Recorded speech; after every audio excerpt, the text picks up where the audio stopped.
I want to tell you a story about professional struggle.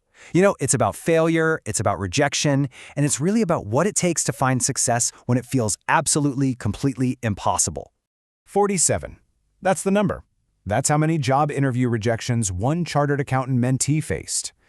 I mean, not 1, not 10, 47 rejections. And this was after he had already failed his final exams twice. Just let that number sink in for a second. But that was his past. Today, that same person leads the entire finance department for a company with revenues over 500 crores. So how on earth does that happen, right?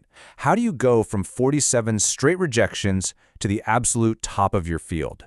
Well, let's break it down. To really get the success, you have to first understand the failure. Because this wasn't just a series of no's. It was this crushing emotional and psychological wake.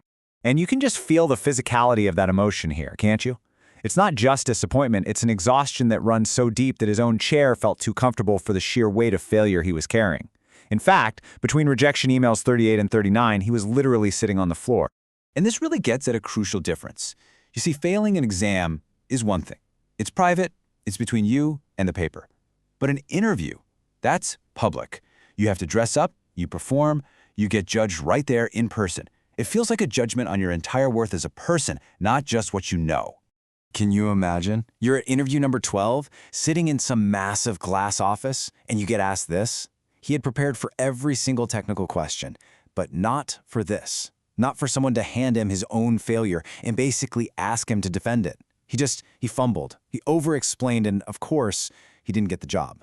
And, after dozens of encounters just like that one, that external rejection, it starts to become an internal voice.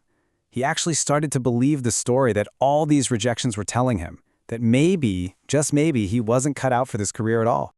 But then, right in the middle of this downward spiral, something shifted, and it all came down to a single, completely unexpected question that changed his entire perspective. The scene was totally different this time. No high-pressure Big Four firm, no intimidating glass office. It was just a quiet CFO at a mid-sized manufacturing company. This was interview number 31. And this was the question. For the very first time, someone didn't ask him to justify the result. They asked him about the journey, the experience. What did he learn from the struggle itself? Now, he didn't get that job either, but as he was walking out of the room, he had this huge realization. His story of failure, it wasn't a weakness he had to hide. It was evidence. It was actual proof of his resilience, his focus, and his growth. And that one mental shift, it changed everything. He suddenly had a new strategy, one that was built not on apologizing for his past, but on using it as a strength. His new approach was actually pretty simple, but it was so powerful. First, he just stopped apologizing for his timeline. Second, he owned every single part of it. And third, he reframed his failures not as setbacks, but as the very training that made him stronger. So this became his new answer. Instead of fumbling around, he would confidently say that his failures taught him how to handle immense pressure, how to rebuild from scratch, how to stay disciplined. And just like that, the entire dynamic in the interview room changed. He wasn't defending a liability anymore, he was presenting his unique qualification.